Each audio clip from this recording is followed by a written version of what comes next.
یہ تو تھا کہ چیٹنگ ہوئی اور ختم ہو گیا, پکڑا گیا.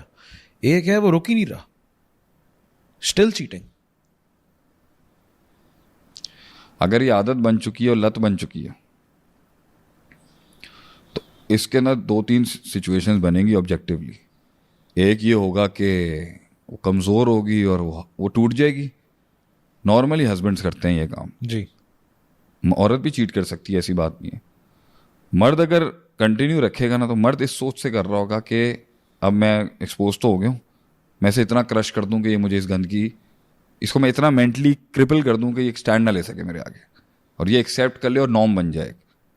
اگر بہت ہی پاورفل مائنڈ کا آدمی ہوگا اور بغیرت بھی ہوگا اور پاورفل بھی ہوگا مینٹلی. بغیرت ہوگا, بغیرت ہوگا, صحیح والا بغیرت, صحیح والا بغیرت ہوگا. لیکن بہت سے بغیرت مینٹلی اتنے اسٹرانگ نہیں ہوتے. ٹھیک ہے, تو وہ فوراً اپنے نا ان کا گلٹ ان کو فوراً اس پوزیشن پہ لے آتا ہے کہ وہ پیروں پہ آ جاتے ہیں. لیکن اگر وہ مینٹلی اسٹرانگ ہوا اور بغیرت بھی ہوا, مطلب اسے احساس بھی نہیں ہے اسٹرانگ ہے, تو وہ توڑے گا اسپاؤس کو. پھر وہاں اس کو ڈیسائڈ کرنا ہے کہ میں فائٹ بیک کروں گی یا نہیں کروں گی. تو وین ریلیشن شپس میں اور کپلس کے اندر یا کسی بھی رشتے کے اندر جب 2 سینگ لڑتے ہیں نا, تو you have to take the toll. وہاں تک آپ نے جانا ہے کہ آپ اس کو بٹھائیں اگلے کو. جیسے وہ بیٹھے گا تو آپ کے آبویسلی 4 پروونسز پہ راج اسٹیبلش ہو جائے گا, آپ کا 4 صوبے آپ کے انڈر آ جائیں گے.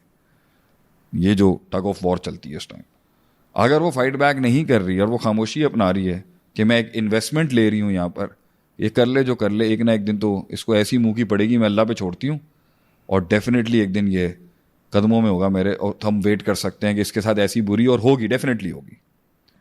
اگر وہ کر رہا ہے اللہ دکھا دے گا دنیا میں. میں نے ایک آدمی کے منہ سے سنا تھا, وہ ٹائم پہ کہتا تھا مجھے لگتا تھا میں بیماری نہیں ہوں گا. اسٹروک اور ہارٹ اٹیک ساتھ ہوا, ملٹی بلینئر آدمی تھا, ہاسپٹلس کے چکر میں آج کچھ نہیں کر سکتا. ٹوٹل کنٹرول بیوی کا آ گیا اس کا, ٹوٹل کنٹرول ہے, وہ پوری سلطنت کے اوپر ٹوٹل راج ہے اس کا. ہمارے حلقے کی, ہمارے سسٹم کی عورت ہے وہ. تو نیور سے سچ تھنگ. ابھی میں نے پرسوں کل ایک کیس سنا ہے, اور میں دیکھ رہا تھا کہ یار وہ اتنی ڈیفینس کے اندر ایک آئسولیٹڈ ایک چھوٹے سے نیش میں کام کر رہی ہے, اس پر بلی آ گئی ہے, اس پہ کورٹ کیس آ گیا. تو میں یہی سوچتا تھا کہ یار آپ جنگل میں چلے جائیں, آپ کسی نیش میں چلے جائیں, آپ ایلیٹس میں چلے جائیں, آپ ڈیلیٹس میں چلے جائیں, پیکج کے اندر اگر آپ اللہ کو کچھ نہیں دے رہے, سسٹم کو کچھ نہیں دے رہے, آپ اپنے ٹیکسز پے نہیں کر رہے, the shark will come to you. وہ آئے گی آپ کی طرف, پرابلم آئے گی آپ کی طرف, کوئی بھی بچ نہیں سکتا سے. تو اپنا وائی کا رونا کسی کو رونا نہیں چاہیے. ہر آدمی کو اپنے اپنے طریقے سے ٹول ہے, ڈرنا چاہیے, تھریٹ ہے, اور اس پر آزمائش ہے اللہ کی طرف سے, وہ آئے گی. تو یہی میرا اینڈ نوٹ ہے اس کے اوپر.